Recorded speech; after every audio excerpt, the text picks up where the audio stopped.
holy shot. Hello and welcome to my new bloody book club.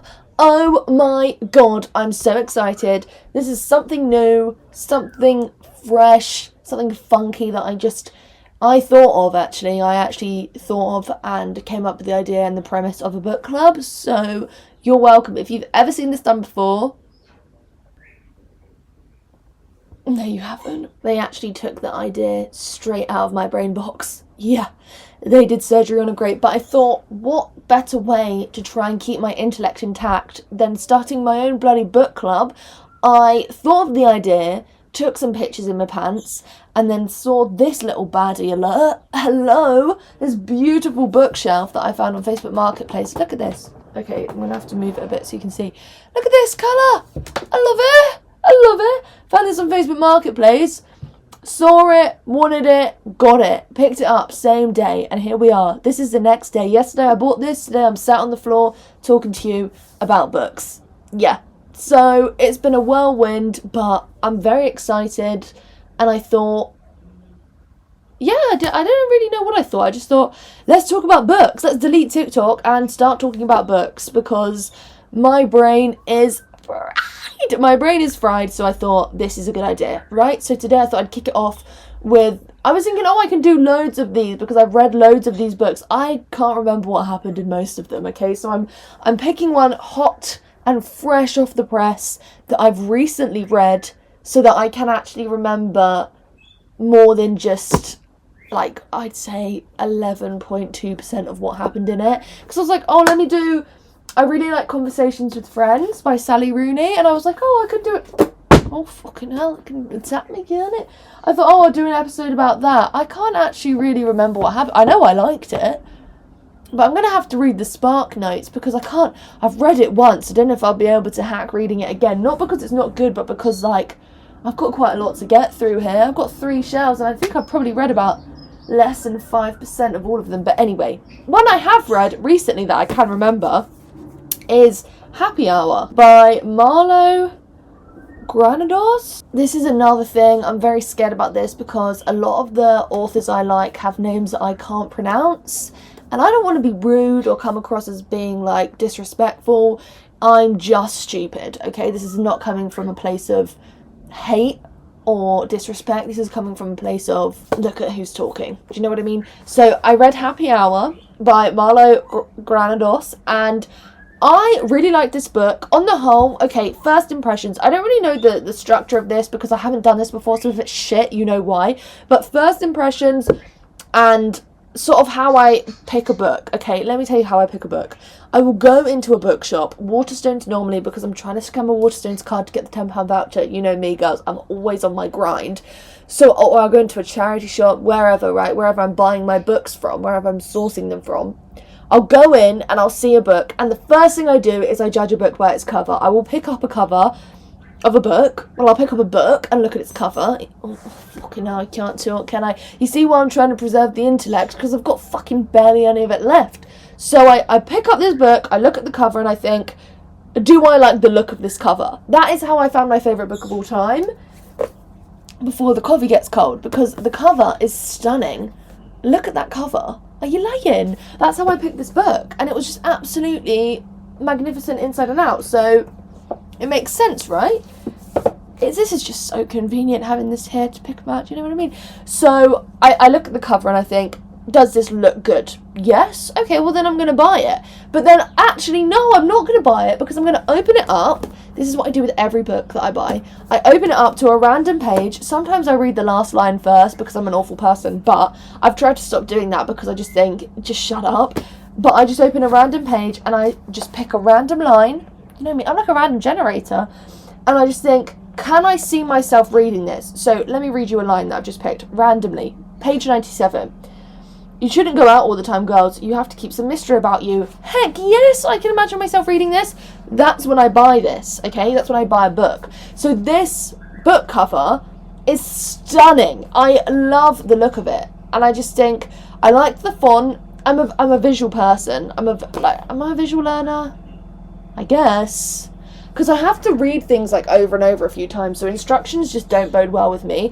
But if someone shows me how to do something, I normally remember it, unless I can't, which is like very likely as well. But this visually is stunning, great font, love the design, love the cover, love it. And then when you open the book as well, there's just this fuck-ass picture of like a cocktail glass. Sorry, this is hard to do with a microphone in hand. But you can see that, right? So I just thought, okay, this looks stunning. And then the blurb says... Okay, this is another thing. I can't really read. Girl that can't really read starts a book club. Makes sense, right?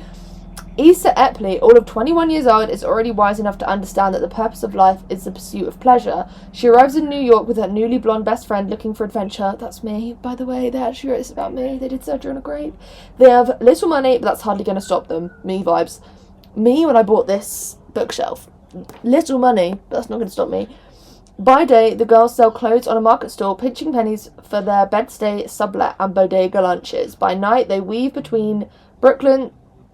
Don't email me right now. The Upper East Side and the Hamptons, among a rotating cast of celebrities, artists, internet entrepreneurs, stuffy intellectuals, and bad-mannered grifters.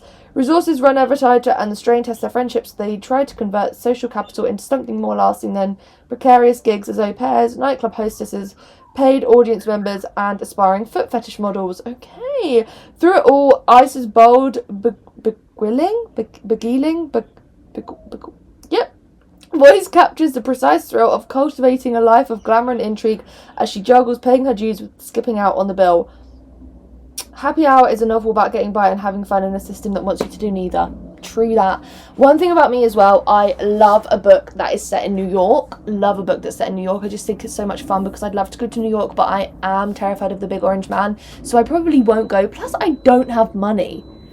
Just spent it on this baddie bookcase, you know what I mean? So I love a book that's set in New York because I think it's funsies, like I think it's really captivating, which is why I really liked Cleopatra and Frankenstein. I will do an episode on that as well because that book is ingrained in my head. Her writing, Coco Melon's writing, is crazy. Sorry, it's so hard for me to stay on one topic. It's actually, the more I talk, the more I'm like, good God, you need help. Anyway, so that's how I chose this book, by doing my trick as old as time. I've been doing it a few years. Judging a book by its cover, and then just randomly picking a page and asking myself, do you see yourself reading this? And normally the answer is yes. And if the answer is no, that has got to be some dog shit line I've just read, because I'm so easily pleased when it comes to a book. But then it does depend, like, how slow a book is, because this book, I would say, doesn't have like the traditional beginning, middle, end, like start, sort of something happens, a bit of fallout, then it's like redeemed. I actually can't remember what I can't remember what the thing is called in school, where it's like beginning, middle, end, but then it tells you like the story arc. I can't remember because that was so long ago. But it doesn't have that. It's more of like a slice of life book, which I do enjoy. I like a book that just sort of like explains what's happening to the characters and there's no major fallout, because I take those sorts of things very hard. Like if I get to know a character and I like them and then something bad happens to them, well, that's going to affect me for a few business days. So I like when it's just sort of like stuff is happening, you get to know the characters, and then it kind of ends. I like that. But this book did take me a while to read. And I don't think that's necessarily because of the writing or the book itself. It's more so my dog shit attention span. But the book was 273 pages long. And I struggle with any book that's over 300 pages because you really have to have a captivating story to keep me going for that long. Like, my God. So 273 pages wasn't bad for me. I think that's like... We're pushing it a bit. Like, at the moment, I've just started reading Intermezzo by Sally Rooney, and that is over 400 pages long. Also, Rachel's Holiday. This is another book that I want to read. Look at that. Is that not the fucking Bible? Is that not the fucking Bible? This is over... Oh my God, I'm actually scared to even look. It's almost 600 pages long. That is going to take me at least a few years. I actually might die before I finish that book. Isn't that scary? That's how long it is. And I can't when I get into a good book, I will just keep sitting down and reading it. But my lifestyle isn't so laid back these days, girls. It really isn't. I'm working in hospitality. I'm here, there, and bloody everywhere. I'm in Bristol this weekend, Brighton next week. Then I'm seeing Lana Del Rey. Like, you've got to have me really wanting to pick this up. Because also, I'm addicted to my phone. So it needs to make me want to put my phone down. This book, I think I started it. I wasn't sure what book I wanted to read because I do have like my own personal Waterstones here because I have so many fucking books. But I didn't really know what book I wanted to read. I think I picked it up and then I didn't keep reading after like the first chapter. And then I took it on holiday with me in May last month.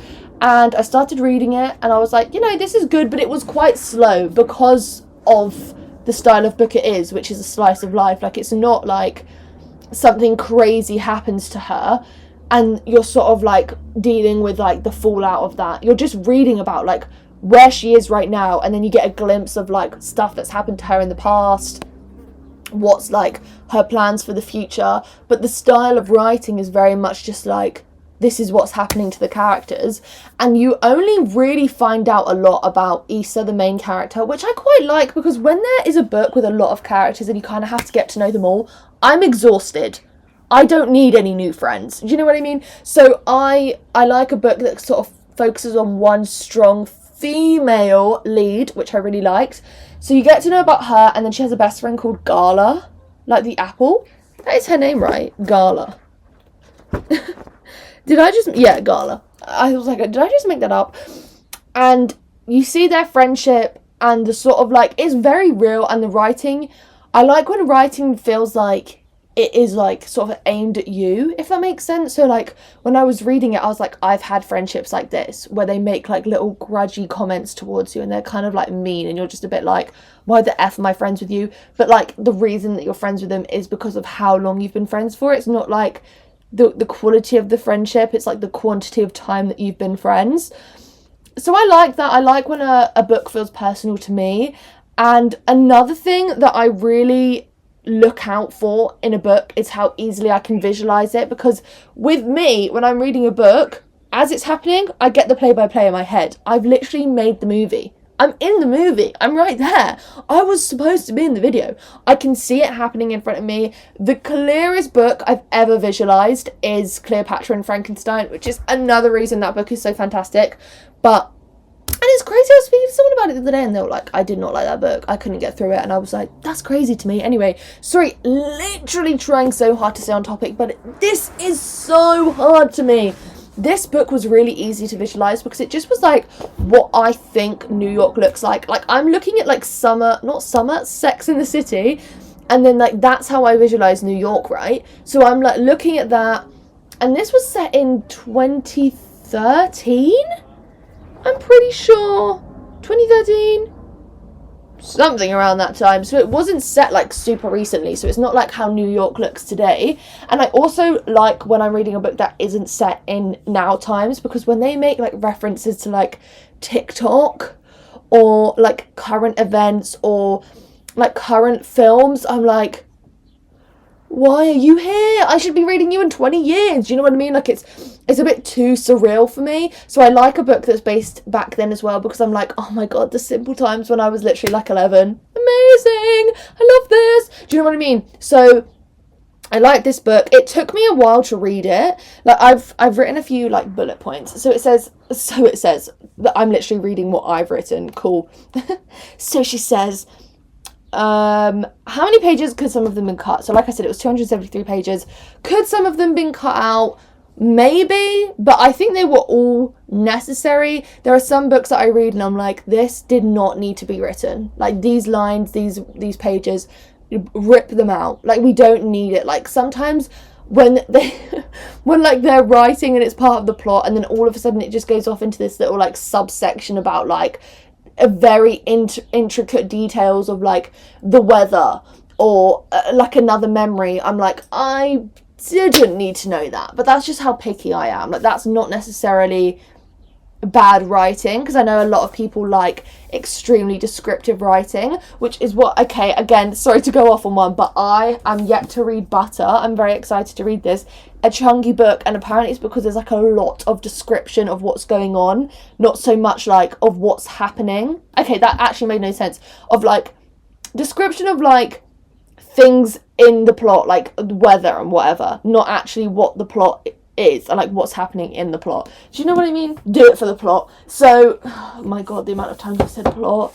Someone put me in a plot 6 feet under. Sorry. Anyway, so yeah, I think there was not much like unnecessary descriptive writing in it, because sometimes when there is, I'm just like, I just want to know what's gonna happen. I don't care that much about the heat on the road. Like, I just keep going, otherwise you're gonna lose me. And that is like, obviously everyone's different, but this is just my opinion. This is from my viewpoint. I need a book that's going to keep me captivated, otherwise I will put it down and it will take me months to read, and I hate that. I want to read a book quickly. I want to read a book like this, which is why I do struggle with longer books, because it's like you really have to find a will, and when there's a will, there is a way, and you will finish it. But sometimes there isn't a way. There is no way I'm going to finish a book that long. Do you know what I mean? So I really have to keep at it. But this book, I read it quite a bit on holiday, but with me, when I'm sunbathing, I either want to read a book or I want to listen to music, and I will not do both at the same time, because if there's words in my ears, I'm not going to be able to read words with my eyes. I can't do two things at once like that. That is I'm sorry to say it, and I know everyone and their mum has it these days, but that is the ADHD in me. Like, I literally can't do two things at once in that sense. I can listen to music and read a book if the music is just like instrumental, or it has like very faint words in the background. Like, I have a reading and EP playlist, which is what I listen to when I'm reading or sleeping. So like, I can do that, but I couldn't do like Charlie XCX Party for You whilst reading, because I think I'd actually have like a fit. Like, I actually think something bad would happen to me, because I would just be so overwhelmed. Oh my shot, I would be so overwhelmed. Like, you know when people listen to like banging, booming music and they're reading, and I'm like, you are actually crazy. You are a crazy cat, because I couldn't do that. Like, not even one part of me could do that. Was it an easy read? How many times did I reread the same line? Oh, the same one? How many times did I read the same one? How many times did I reread the same lines, and was I forcing myself to read it / finish it? For a little bit of time, I felt like I was really like trying to push this book on myself. Girl, consent is real. You do not have to force yourself to do anything. But like, I was really like, I need to keep reading it because I want to find what's happening. Because I think it was a slow start, because like they are just setting the scene of like, these two girls have just got to New York. They've come from different places. Like, the main character travels a lot, and she's quite well travelled for a 21-year-old. I was there like, girl, you are crazy. You're crazy. Like, I could not imagine having been to that many places in my life at 21, and I'm almost 24. Oh my god, I'm almost 24. Terrifying. But there was a lot of setting it up, like where they're going to stay, who some of their friends are, and like, you come into contact with a lot of people in this book. Like, she knows a lot of people, and each person, like each character, gets a little bit of like, I can't even say screen time, like page time. Like, they get like a couple of pages about like how she knows them, what they're like as a person, but there's never that much about them, which I appreciate, because if there was more, it would be unnecessary. Like, you know what you need to know about this character, and then like their relation to Isa, which I liked. So there was a lot of setting up before you really got into what's happening. And the way this book was structured is that like each new chapter is a new date. So like, I think it starts in July and it goes on to September. No, it starts in May. Me when I lie. And it goes on to September, and then every like time a chapter ends, it's a new date. So it'll be like May 4th, and then the chapter will end and it'll be like May 7th. That's how it works. So like, days are missing, but then they always like cover what's happened in the days prior to the chapter, which I like, because it literally just feels like a diary, and she references quite a lot about her diary in the book. She speaks about having a diary and it being very personal, and like her friends like poke at her about it. But I really like that, because it just makes them seem more real. I love when a character is real, because then I'm like, I can really visualize what they look like, what they dress like, and like who I would cast as them in the show. Like that's what I did with Cleopatra and Frankenstein. I was like, who would I cast as the characters? And I think I casted Maisie Peters as Cleopatra and the guy that used to come into my cafe and order a tuna melt panini as Frankenstein. I was like, you are Frankenstein. You are crazy, but you are free. Do you know what I mean? So like that's how I sort of visualize books, is I try to like, I like to see how human they are. I hate when there's a character that just does not seem real. I'm like, you're too out of reach for me to understand or care. Because the thing is as well, is like, you kind of have to care about the characters to keep reading about them. And even when they're awful people, like I love a show or a film or a book where they're all awful people, because it's like, that's real, that's reality, right? So when a character is terrible, but they're like well written, so like Sally Rooney and Coco Melon are really good at writing such awful people, and I think that's such a good like thing. I think that's a testament to good writing, being able to write characters who people hate. Like, I'm sorry, that's talent, that's clever. I don't think I hated any of the characters in this book. I think some of them were annoying, but the main character seemed very real and very much like a 21-year-old girl. But there was sometimes when she would be like put into situations where you're like, oh, I forget that you're so young. But then maybe it's sort of like that like weird time in your life where you're like not a teenager anymore, but you're not like in your 20s. Like I still don't even feel like I'm in my 20s, because what the fuck am I doing? But I think that was encapsulated well in the book. Does that make sense? I feel like I'm really trying hard here.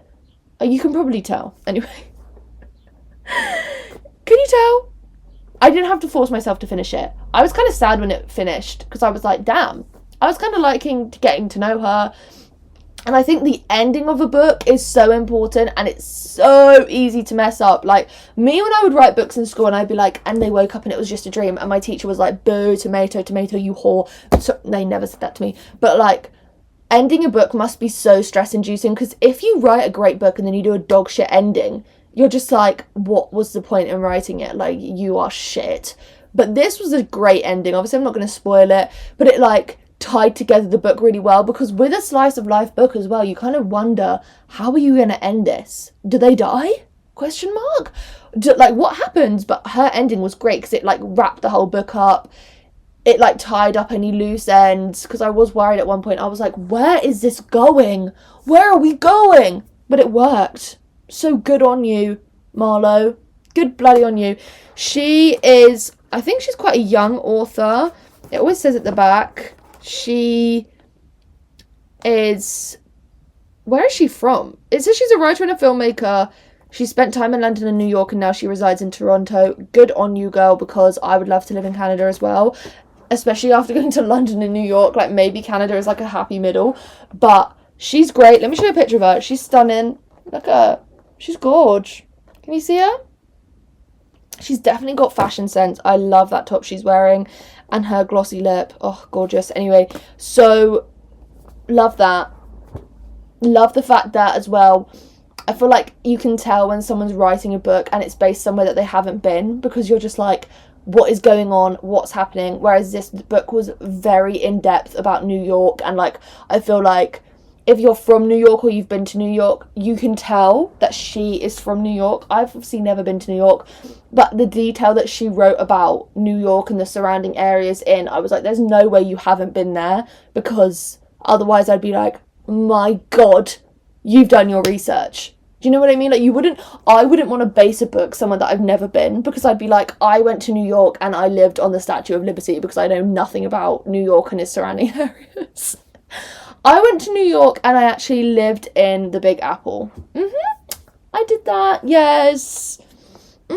I think it would just be weird and kind of like fake if you wrote a book and you were like, yeah, I've never been to where my book is based. But then, to be fair, Coco Melon wrote Blue Sisters, and it was it was based in Paris, London, New York, and Florida, question mark?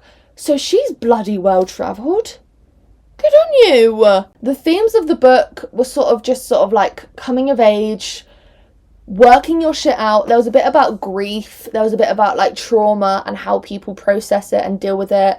I really liked the sort of internal monologue that was just sort of rolling on, because it was, like I said, it was very real. It was like easy to get to know the characters, and it was just one person's perspective. Like, it was just one inner monologue basically of the main character, of Isis, like what's going on in her head, which meant that the narrative wasn't confusing and it wasn't like hard to jump about. Some writing styles I do find confusing. I am struggling with Intermezzo by Sally Rooney right now, because it just seems very like snappy, and obviously she doesn't use quotation marks, which I'm used to, and I feel like when people have a problem with that, it's like that's her signature, like that's what she does. I don't have a problem with that, but Intermezzo I've just found really hard to follow so far. This was easy to follow. One person's monologue, what's happening in their immediate life, and then you get to hear about other people from their perspective. So, like, you do wonder how, like, true the narration is. But I didn't care. Like, I didn't care if she was lying, because I just wanted to know what she thought. Like, I wasn't like, oh, I wonder if this actually happened. Because, like, I had no reason to doubt her. This is, like, what's happening in her life. Like, if I'm telling you what happened in my life, you should never doubt me, because I'm telling you my perspective. And, like, you shouldn't care about anyone else's. It's me, you know? It's just little old me. So I liked that. I liked the writing style. I liked the narrative. I liked the choices that she made whilst writing the book. I think it was a very well done book. When I picked it up, I had no idea. Like, it wasn't like a book that I'd seen on TikTok, a book that I'd seen online. It wasn't an author that I already knew. It literally was just like, oh, I like the cover of this book, I'm going to pick it up and hope for the best. And it was good.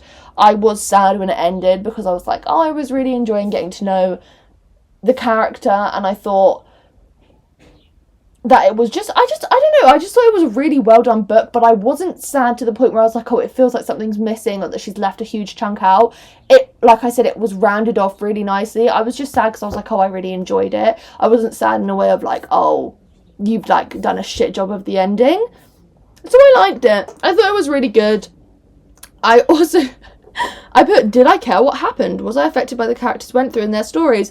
Yes, but not in a detrimental way that it actually affected me for days after. I cared about what happened to the main character. When you found out some of her, like, trauma or her grief, I cared about that. But there was, like I said, because of the style of it being, like, slice of life, it didn't feel like there was, like, a really peak time in the book where there was a huge fallout and, like, you're taking a lot of, like, the brunt of the emotional side, where you're like, no, I don't want something bad to happen to them. Or, like, there's a huge fallout between two characters and you're, like, picking sides and it's like, oh, I hope they make up. It was just, like, a nice, steady, like, time. And when I found out things that happened to her, I was like, oh, that's a surprise, but it didn't feel like, oh my god, I'm never going to recover from this, which is what I liked. I liked that. I thought it was good. It was just a great style. Like, I keep saying the same thing, but it really genuinely was a great style. And just, like, the choices she made, they all made sense. It was all very coherent. None of it felt like out of place, or like she didn't try going like rogue halfway through and trying something new. It was quite concise, and I liked that, and it felt like the perfect length. I think if it had gone on any longer, like I said, I was sad when it ended because I really enjoyed it, but if it went on any longer, I'd be like, girl, shut up.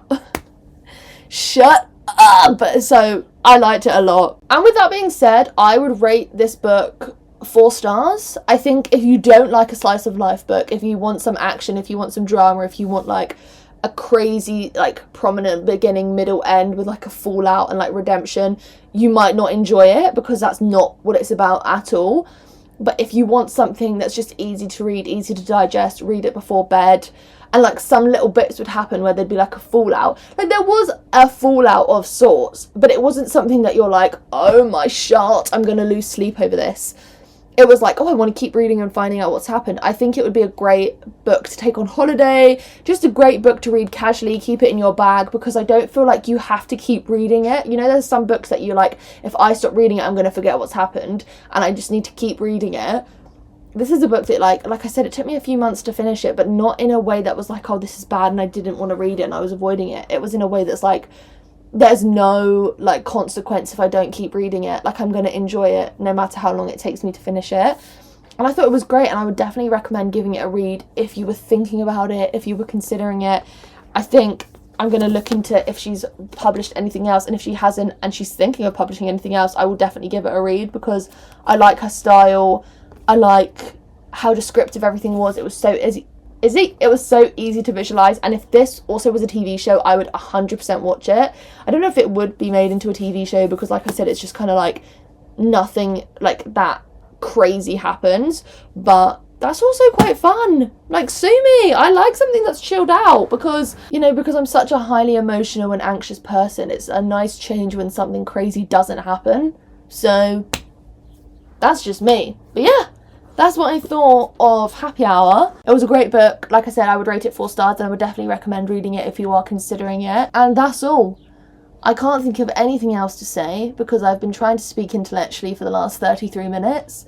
I don't know how well I've done, but I guess I'll find out when I edit this. But anyway, if you want to leave any book recommendations, any books you want me to talk about or to read and then talk about, let me know. I have quite a few, like I said, that I've read that I'm just going to have to like look at the Spark Notes to remind myself exactly what happened, and then I'll speak about. But I hope you enjoyed this first episode of my book club. I loved it. I love my new bookshelf. I love reading, and I love trying to reverse all the damage that the years of phone addiction has done to me. And with that, I will see you next time. Love you. Bye.